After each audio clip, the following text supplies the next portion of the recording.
Mary Krupa, also known as the Penn State Squirrel Whisperer or Squirrel Girl. I became something of a campus celebrity back in my freshman year, 2012, when I started interacting with the campus squirrels and getting them to get used to me, and then I started putting little hats on them and taking their pictures and posting it on Facebook. And that page has gotten really popular over the past 4 years. Our most recent post for St. Patrick's Day, we had over 150,000 views in a day, which is really good. So people all over the world really love seeing these pictures, and I think that's something Penn State can be proud of, and it's really neat. Yeah, people do still recognize me. It's not as much as in the past. It kind of comes and goes.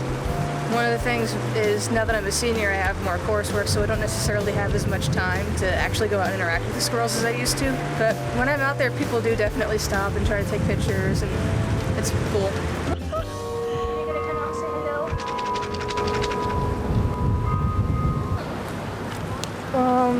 There's lots of nice nesting trees here.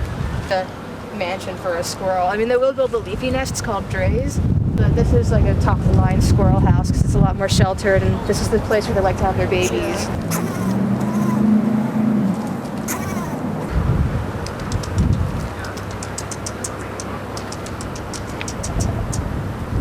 Is that a noise they respond to? Yeah, sometimes. And other times, you know, they hear it, but they just don't care. So what about that noise makes them? I don't know. That's just the noise I make. Huh.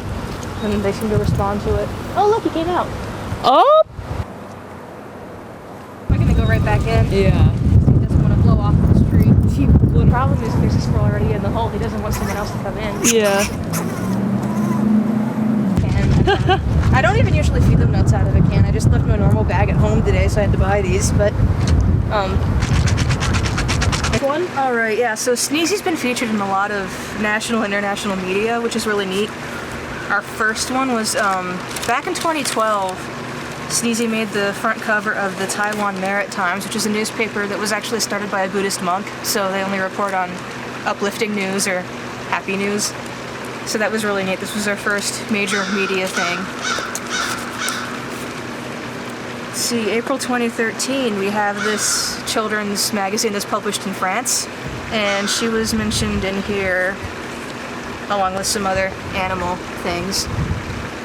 Also in 2013, we had Unicum, which is a magazine that they distribute to a lot of the universities in Germany. And they had a nice thing on Sneezy here. Interestingly enough, if you read the article in German, they think that Sneezy is Penn State's mascot, which is kind of funny. We've been also, she was mentioned on Good Morning America. We did an interview with NPR. We did an interview with CBC, which is basically Canada's NPR. I've been on Skype interviews with a couple of major city news stations, which I can't even all remember right now. It's crazy. Actually, and Tosh.o really wanted me to go to LA and be on their show, but I turned them down because I don't care for that show.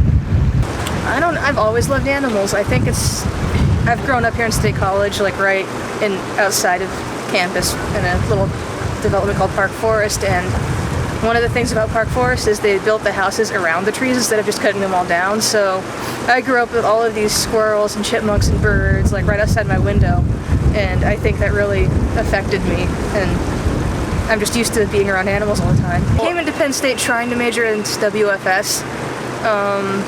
Kind of hit a wall when it came to the calculus requirement. My brain is just not wired for that. So what I did was I switched WFS to be a minor and made my major be English since my strength is more in writing. So now I'm majoring in English with a minor in wildlife, and I'm thinking I'm probably going to see if I can pick up another minor in technical writing too, if I can. Awesome. Very cool.